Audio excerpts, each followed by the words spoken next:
This platform is When at Times the Mob is Swayed with Burt Neuborne.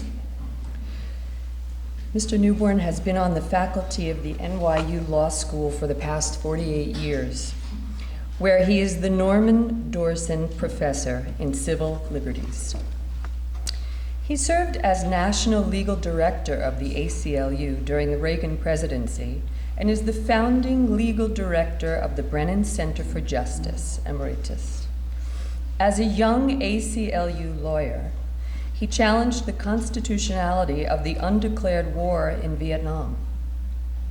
He has appeared in more than 200 cases in the United States Supreme Court, including the Pentagon Papers, the flag burning cases, and most recently, the unsuccessful attack on partisan gerrymandering. Beginning in 1996, he served as principal counsel in a series of cases against Swiss banks and German corporations, seeking restitutions for victims of the Holocaust, resulting in the distribution of almost $8 billion to victims. In 2001, he was elected to the membership in the American Academy of Arts and Sciences. Please welcome Burt Neuborne.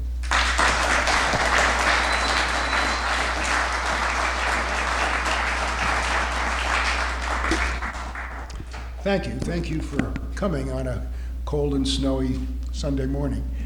I was struck when I came into the room how much at home I feel here. I've never been inside the Ethical Culture building, but when I began my career at the New York Civil Liberties Union back in 1966, my first civil rights job, Algernon Black was the moral leader of a great movement, the movement to establish the first civilian complaint review board that would attempt to deal with police mistreatment of people of color in the inner city. And I watched as he led that coalition. And I thought to myself how lucky I was to be alive at that moment and to be guided by people like Algernon Black and the person I worked with at the Civil Liberties Union, Roger Baldwin, who was a remarkable figure within the ACLU. And I was thinking, just You can raise the podium so that if we want to just go up just a little bit. the microphone is closer to you. is this better? Yes. Well, now I'll have to start again.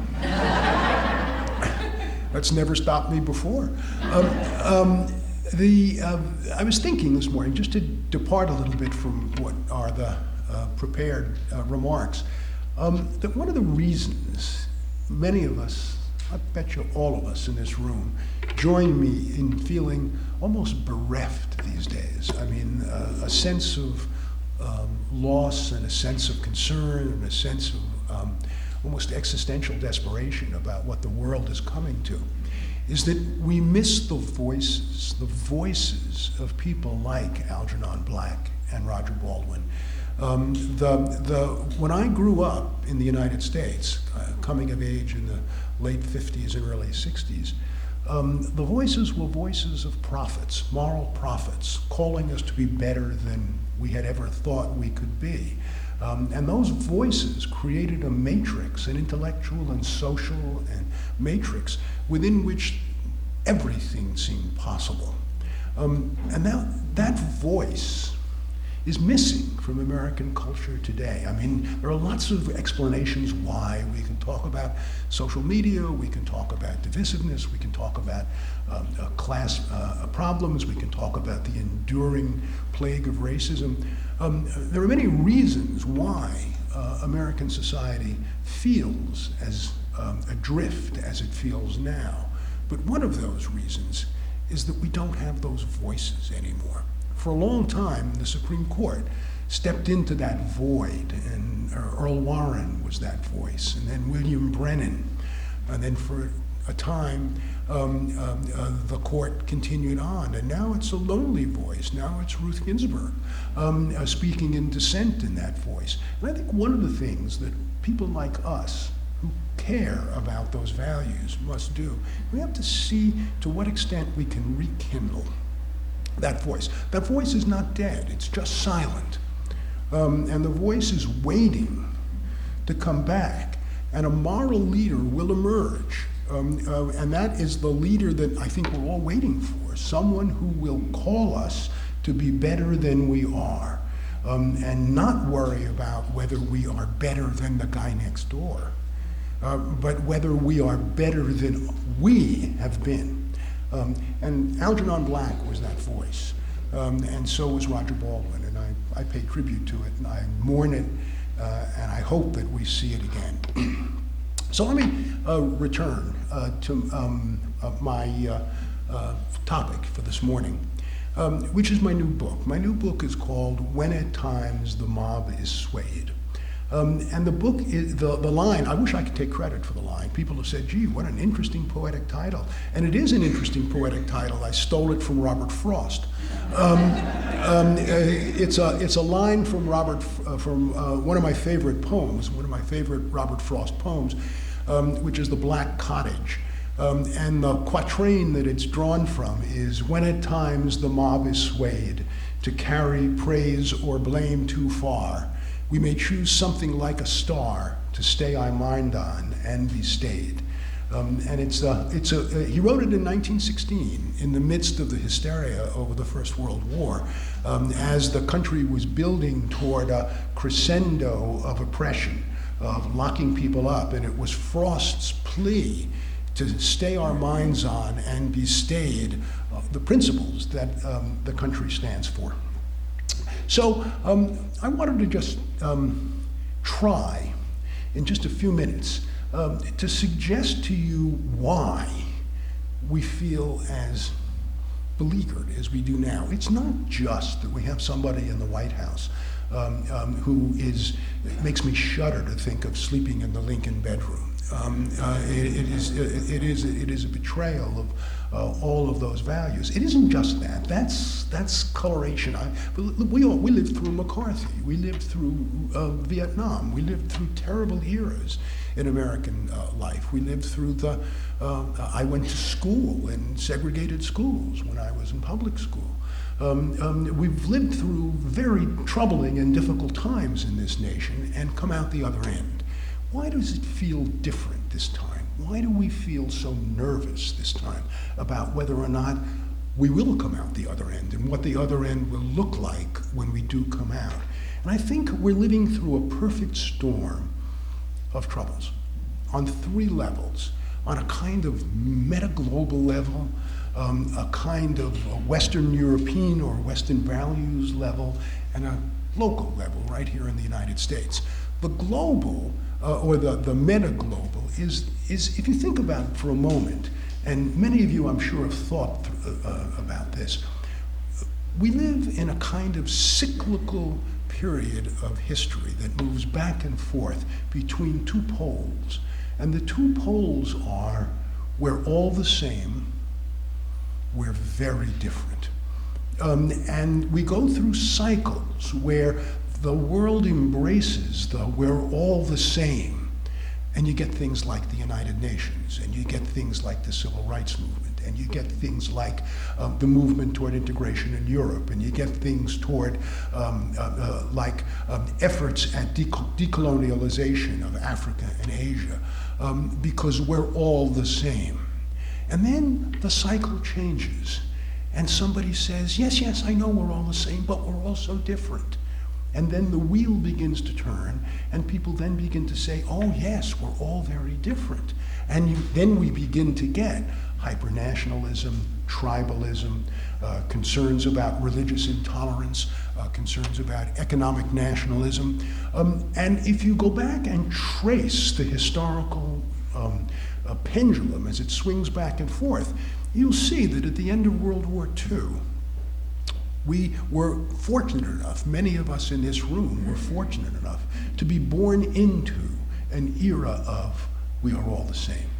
And we lived through that era, and it was a blessed experience to feel that we were living through a time in which we could escape our own skin, our own tribe, our own religion, our own nation, and embrace a kind of unity that gave great solace to me as a young man. But all things end, especially if you push them to an extreme. Because the truth is, while we are all the same, we are also different. And if we don't recognize that different and acknowledge the difference and respect the differences, then there's going to become a counter-reaction. And that's what drives these cycles. We are now in the midst of a new cycle, and the cycle is we're all different. We're all European nationalism, tearing the European integration apart. The United States dividing itself into literally warring tribes. The whole world thinking that we'd better get ours now because someone will take it from us if we don't. And that's the kind of ethos of selfishness that we live in. It will end. I hope it doesn't end in tragedy, the way the Second World War told us what it was like to say that we're all different. And therefore we can make war on each other. I hope it doesn't come to this, and I don't think it will. But the cycle will begin to move again. But that's the first, I think, much of the unease that we feel is the knowledge that we're living in that, and a sense almost that these tectonic pressures that move the world, what can an ordinary individual do? You're born into a time period where either unity or separateness is the dominant ethos, and we are now in an era of separateness. Well, I'm going to come back to that and say there's plenty that we can do, and plenty that we should do, and plenty that people like you already do that should be acknowledged. But that's the first concern. Second concern is come down now from 50,000 feet to 25,000 feet. From 25,000 feet, and now we're at 25,000 feet. And we're living through a second worldwide concern. It's not the kind of meta concern that I just mentioned, but that I remember the day in 1989 when the Berlin Wall went down. And when I actually believed for a period of time that democracy had defeated totalitarianism of the left and the right as rivals for worldwide hegemony, and that democracy, the kind of liberal democracy that we all care so much about, was the only one left standing and would eventually be adopted everywhere. And there was a period of huge smug self-satisfaction. God, when I look at the speeches I delivered between 1989 and 1994, the self-congratulatory speeches about how great our democracy was and how we had defeated both Hitler and Stalin and how the future looked so great. And we forgot one thing. It was easy for democracy to defeat totalitarianism, because the worst conception of democracy is better than the best conception of totalitarianism. So it was easy to defeat them, easy to point out that human freedom was better than human chains. And you could make that case all over the world, and I did. I went all over the world speaking in favor of democracy, because I believed in it passionately. But once democracy became the last game in town, then the hard work should have begun.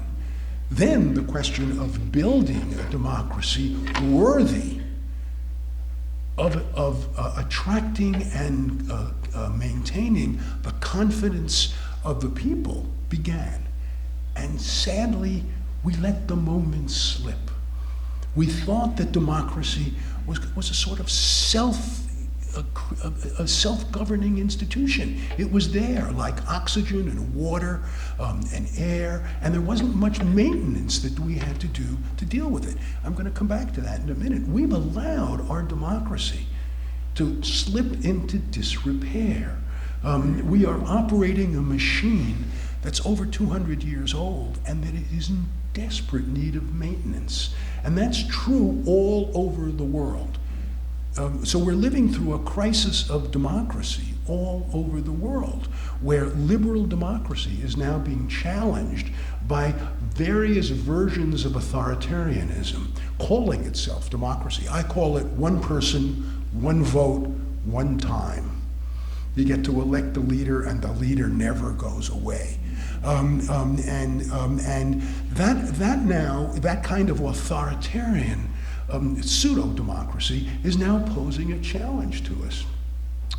And we know it. Everybody in this room knows that there's something wrong with the democratic process. It's not functioning the way it's supposed to. You put that together with the sense that we're in this period of we're all different, and therefore we can make war on each other, and it creates a tremendous amount of anxiety. And then, of course, there's the third, most obvious reason, and that's that we are living in an era dominated by a political personality whose capacity for charismatic divisiveness is virtually unrivaled in American history. There is no one with the genius of being able to pit people against each other in ways that hurt, in ways that divide, in ways that cleave than Donald Trump. We have to recognize that he's a master of his craft. I gotten into some trouble in my book. Chapter 2 in my book compares Trump's rhetoric with Hitler's rhetoric between 1933 and 1936. And that's led a number of people to be confused that I am comparing Trump with Hitler. I'm not. I don't believe that it's correct to compare Hitler with virtually anyone. The unimaginable scope of the evil that he stood for is virtually incomparable and shouldn't be compared to ordinary events anywhere else. It trivializes that evil and it demonizes people here. So I am not saying that Trump and Hitler are the same thing. What I am saying, though, is that Trump has studied Hitler's rhetorical tropes. We know from his first wife's testimony at his first divorce trial that on his bedstand was a copy of Hitler's speeches. And he read them, and give him credit, he did his homework. He is a genius at being able to use the tropes, the same tropes that Hitler used. I'll just give you two. The second speech that Hitler delivered in 1933, after he became a minority chancellor. Nobody ever elected Hitler. Hitler never won a fair election.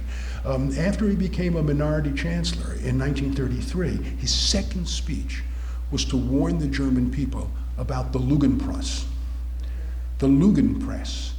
Translate Lügenpresse, lying press. The other German translation of lying press is fake news. So he pulled that directly from one of Hitler's speeches. And of course, the campaign slogan of the Nazi Party in 1933 was "Make Germany Great Again." So these are lessons. Now, stop now. I am not saying that he's Hitler. It's a terrible mistake to do that, because if you do that, you fall into a false argument that gets us nowhere. All I'm saying is that he is playing with fire. He is playing with rhetoric, which has in the past been able to dissolve the bonds that hold a tolerant society together. Weimar was destroyed not by guns.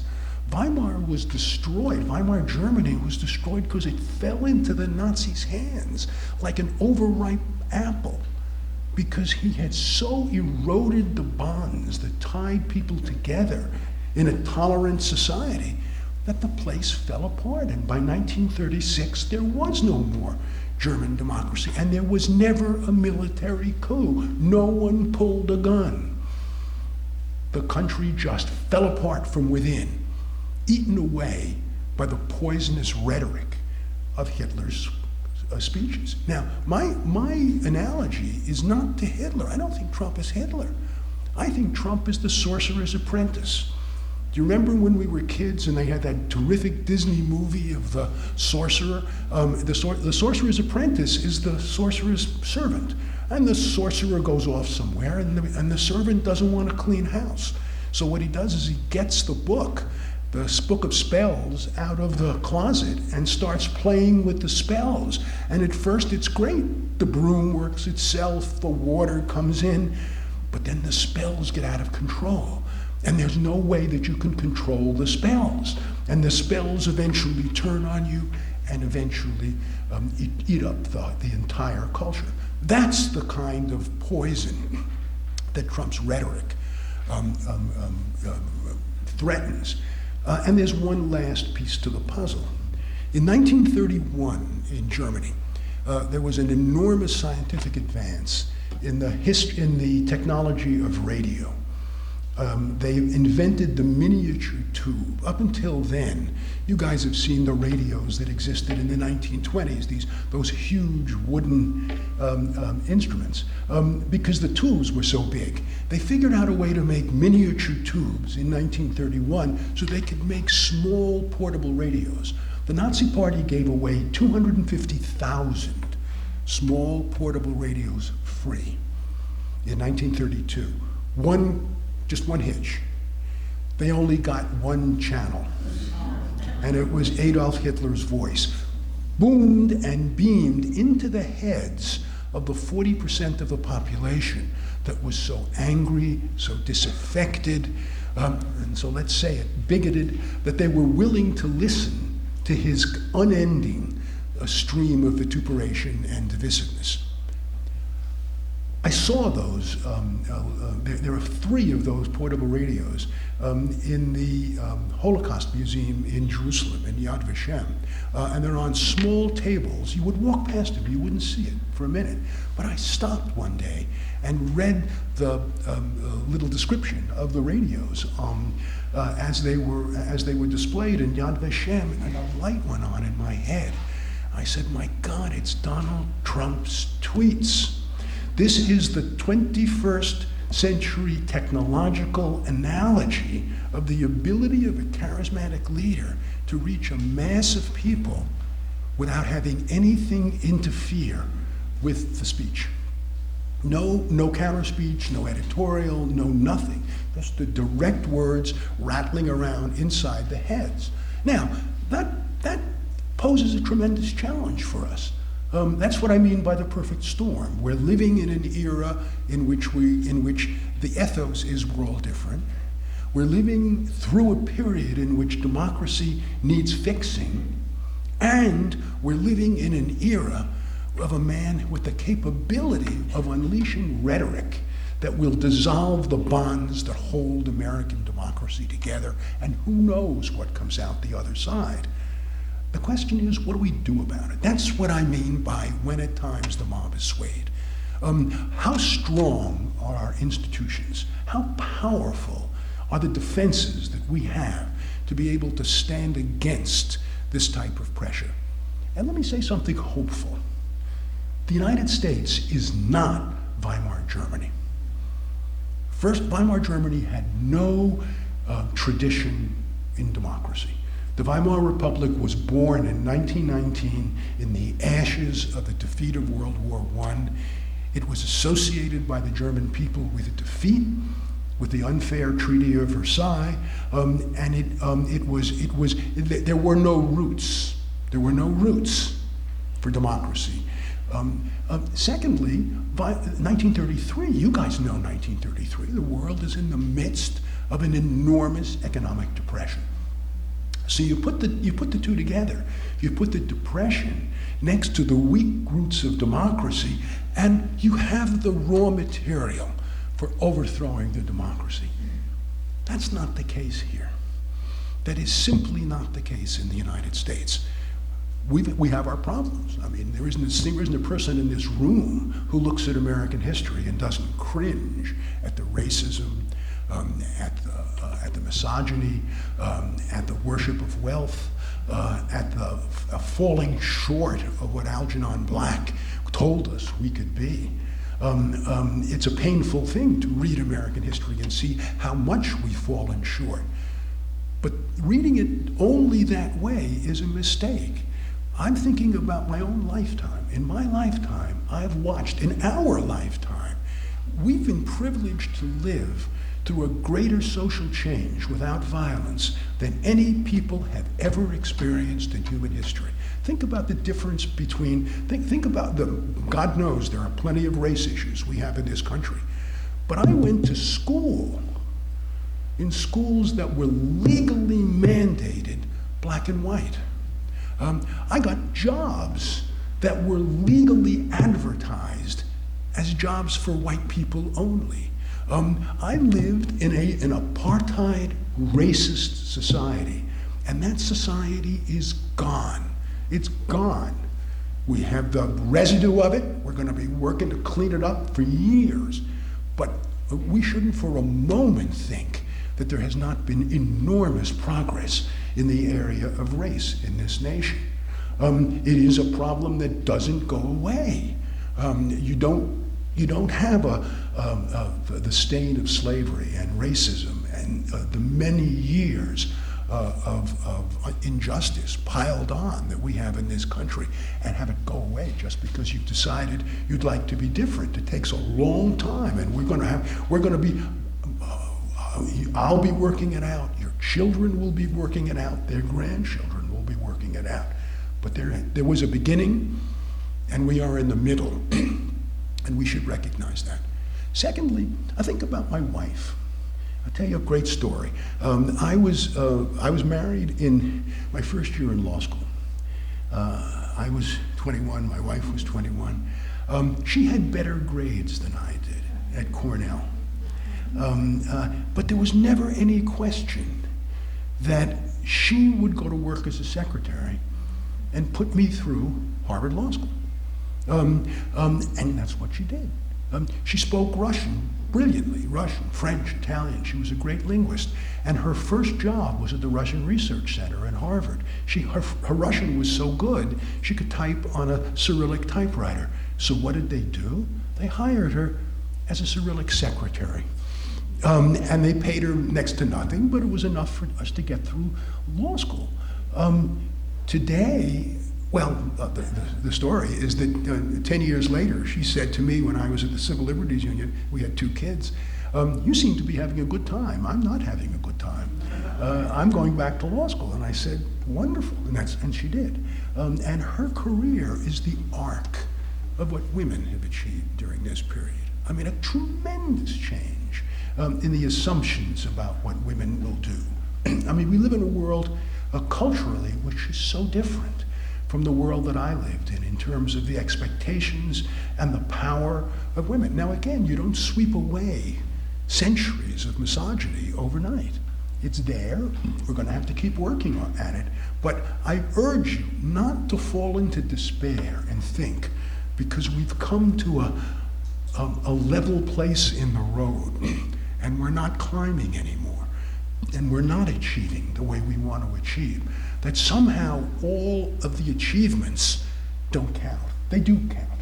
And the question is, how do we rally to defend them? And how do we rally to be able to continue climbing toward Algernon Black's vision? Just a couple of things, and then I want to sit down and let you ask questions. What's wrong? What can ordinary people, I could give you a learned gibberish lecture on the Supreme Court and the various doctrines and, you know, why this is 5-4, and we could go in the weeds, and that's how I make my living. But that's not what I want to do this morning. What I want to do is suggest to you that the levers of power are very much still in your hands, still in the hands of the people. Democracy is broken, but it's not irrevocably broken. It can be fixed. Let me suggest a couple of things. Why? There are obvious things that are broken. The Senate, for example. You know this right away. I mean, California, with 40 million remarkably multiracial, multicultural people, have the same representation in the Senate as Wyoming, with 600,000 people, 97% of whom are white.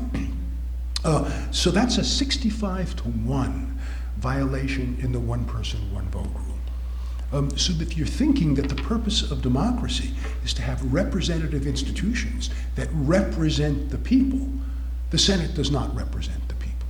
The Senate represents a skewed percentage of the people, skewed toward rural America.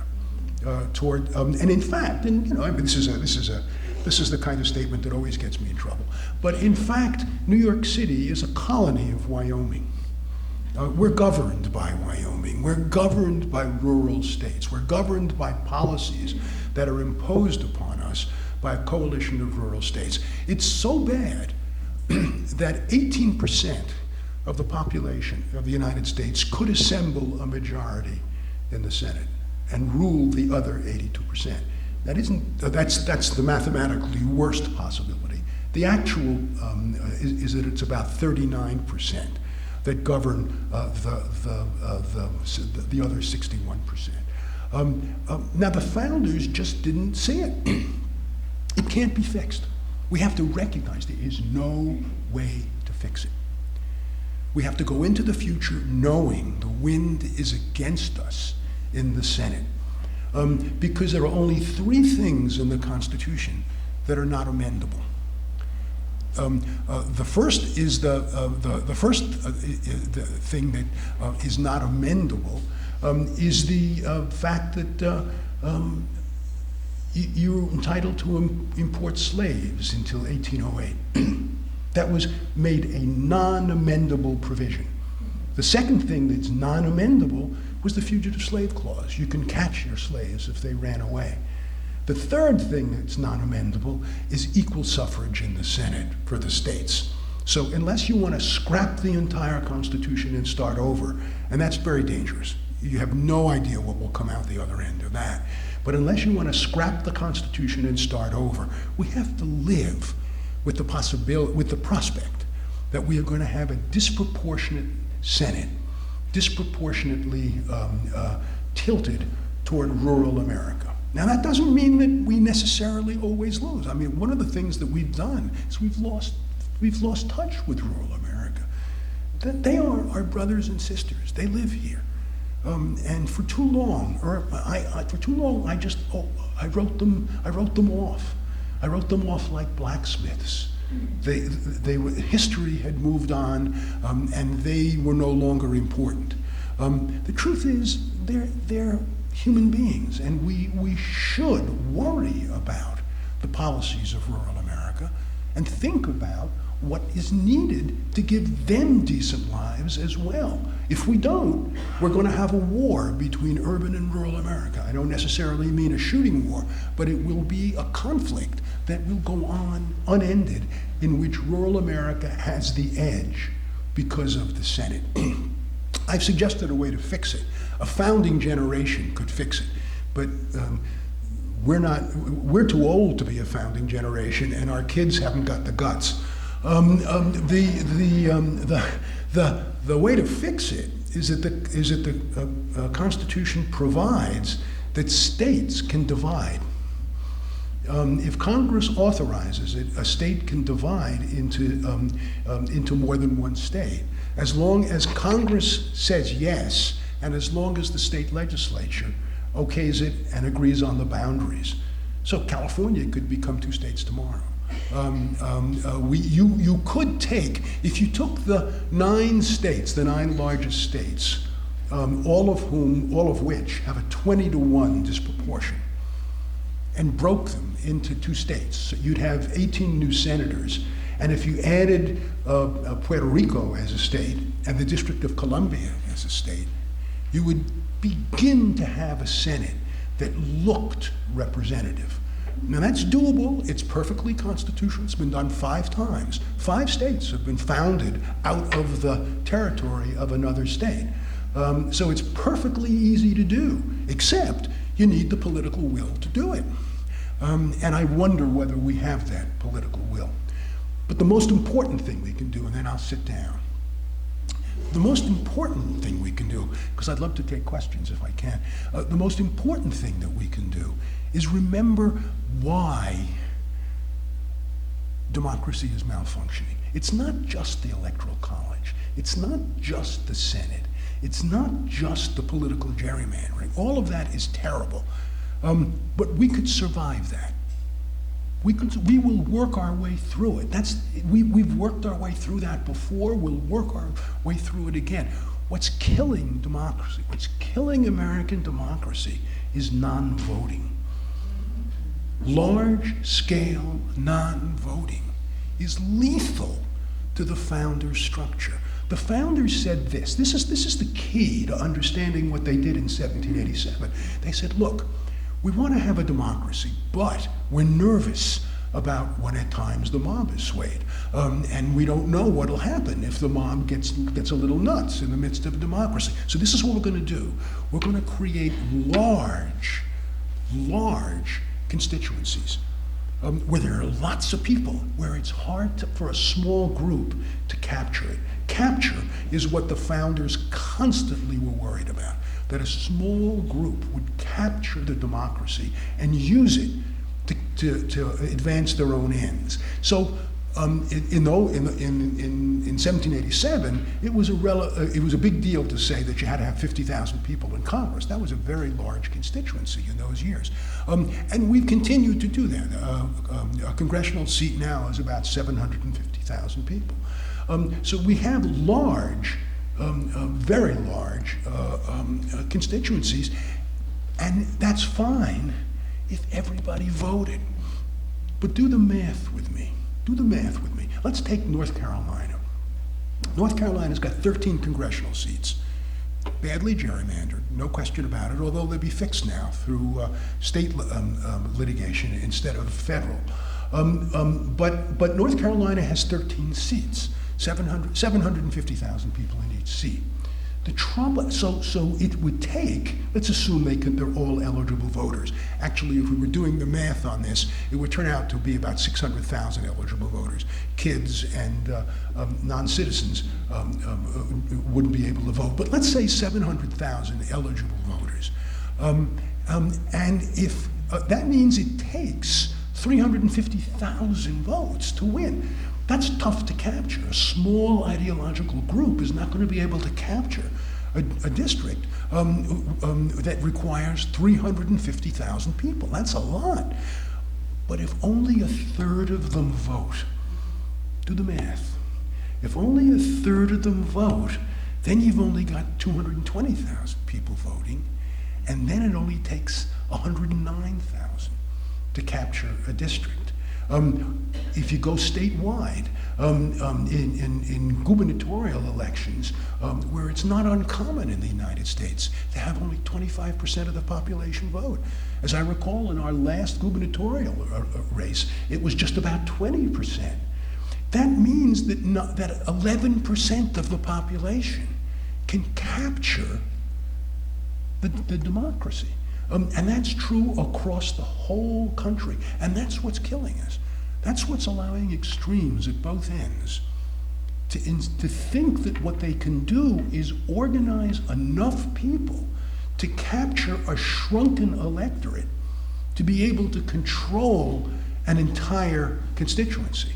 And so unless we find ways of ending serial non-voting, we are operating with a prescription for disaster inside our own democratic processes. It's the only way we can break the cycle. If we're living in a world that says we're all different, if our democracy is broken, and if Trump is spewing all sorts of racist and misogynist language out there, then what we're going to wind up with is small groups of people fighting for the control of the constituency unless we can get everybody into the game. It's like insurance. Insurance doesn't work unless everybody comes into the pool. Democracy doesn't work unless everybody is in the pool. And over the years, we've made this terrible mistake. We've operated what I call an opt-in series of democratic system, that you have to opt into it by overcoming what were once impossibly difficult hurdles. Now they're just pains in the neck. But still, they're transaction costs. In order to vote, you have to register, you have to show up on election day, you have to go through all sorts of inconvenience. And it's a remarkable thing to me that as many Americans do it. But they do it. But half the country doesn't. We have never in the 20th century had a presidential turnout of more than 63%. Never. In the 19th century, we routinely had 80%. But never in the 21st century have we ever had it. And the key is why? Why? Why now? I understood when I first started The reason that many poor people or people of color didn't vote is they were excluded. And most of my career has been spent in eliminating burdens on voting, and they're gone. Florida, can you believe it? Florida passed a referendum in 2019, an off-year referendum, in which 61% of Florida voters voted to end felon disenfranchisement. A remarkable triumph for democracy. Michigan, in an off-year election, established a nonpartisan redistricting board to end years of partisan gerrymandering. We can defeat the various problems that exist, but once we've established a voting setting, we have to make it worthwhile for people to vote. Why won't they vote? And I think they won't vote for two reasons. They won't vote first because of transaction costs. You don't have to be a genius to watch what the Republicans are doing in state after state to try to make it a little bit harder for poor people to vote. And we have to fight to end that. But if we ended that tomorrow, it wouldn't fix things. Because even if there is virtually no transaction costs, there's got to be some energy expended in the voting. And you have to make it worthwhile for people to vote. And that's why I'm so hopeful about change. The adoption of the ranked voting here in New York, which was overwhelmingly, I think 70 to 80% of the population voted to do it, is a huge step forward in beginning to bring people back into democracy. But let me end by something even more radical. Why don't we operate an opt-out system for voting? Not an opt-in system, but an opt-out system, like Australia's. Australia requires everybody to vote, unless they don't want to, in which case they have to deregister.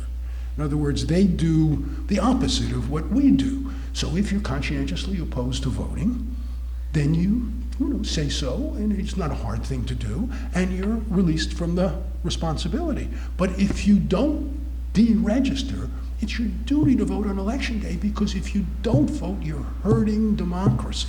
You're making it possible for small groups to capture the society. And so my suggestion is we ought to experiment with some form of compulsory voting. And I'll just end with a story. When I used to teach at the Aspen Institute years ago out in Aspen, Colorado, and one year I had the Chief Justice of Australia in my group. And he said, we were talking about voting, and he said, well, I have to tell you this story. One year, the Governor General of Australia was outside of the province during the general elections. And so the Chief Justice was the highest ranking official in Australia. And he felt that it was important to maintain his neutrality during the electoral process so that people would have confidence in it. And so he didn't think he should vote that year. And so he didn't vote. And he gets a letter from the local election board. Dear Chief Justice, we note that you didn't cast your ballot. We assume that you were sick. Could you please send us the excuse? So he says he writes this long, pompous letter. I, the Chief Justice, was the ranking official in Australia that day, and I thought it was important that I symbolize neutrality, and I therefore didn't cast my vote. And he gets an answer, a quick answer back saying, that's fine, dearie, that'll be $7.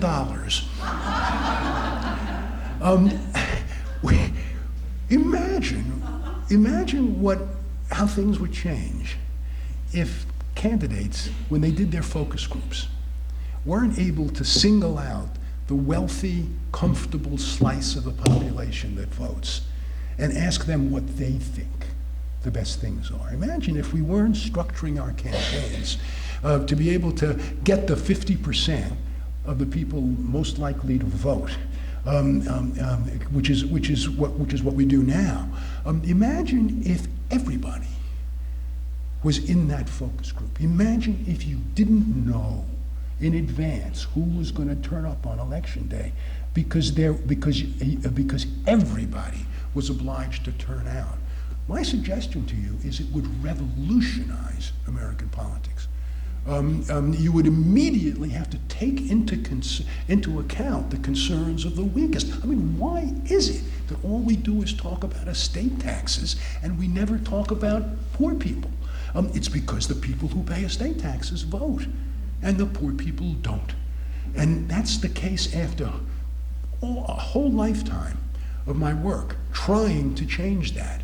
That seems to me something that we, all of us, can get involved in. Figuring out ways to increase the electorate. Don't ask who they're going to vote for. Don't care whether it has a short-term advantage or a short-term disadvantage. Get people into the democratic process. And once they're inside the democratic process, the genius of the founders can work.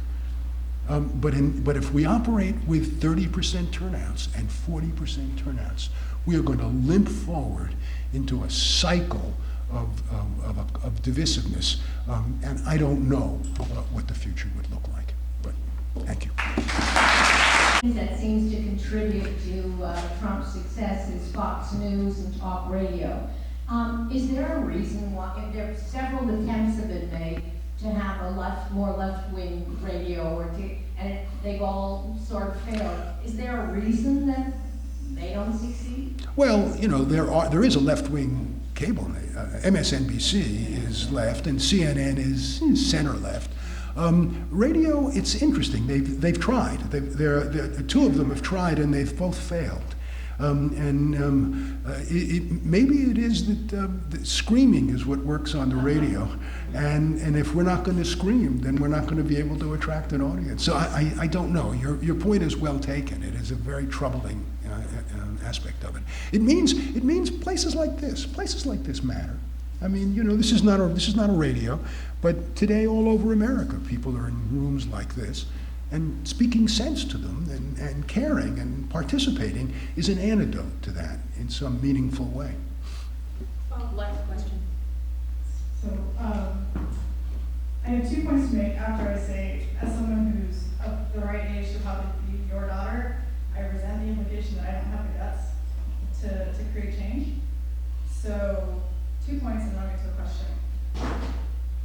First of all, I intentionally choose not to participate in this culture of anxiety because I believe that having a joyful approach to life and an abundance mindset is resistance. Second is, I think there are lots of incredible voices out there right now. Adrian Ray Brown got books come to mind. So if you don't feel like there are any voices for transformational change, I would encourage you to look in new places. So my question is, at what point do you think it becomes counterproductive to operate from this mindset of anxiety and grief, and instead stop focusing on the charismatic leader and all the negativity and start operating from a position of we have the tools and we have the opportunity to generate a completely alternative, beautiful future together. Instead of sitting around, I mean, we've been talking about Trump for years. I'm kind of done. Well, all I can say is God bless you if it works. I'm not sure. I mean, if there's the capacity to do that, bless you. Bless you. Okay, that's really all the time we have for Q&A.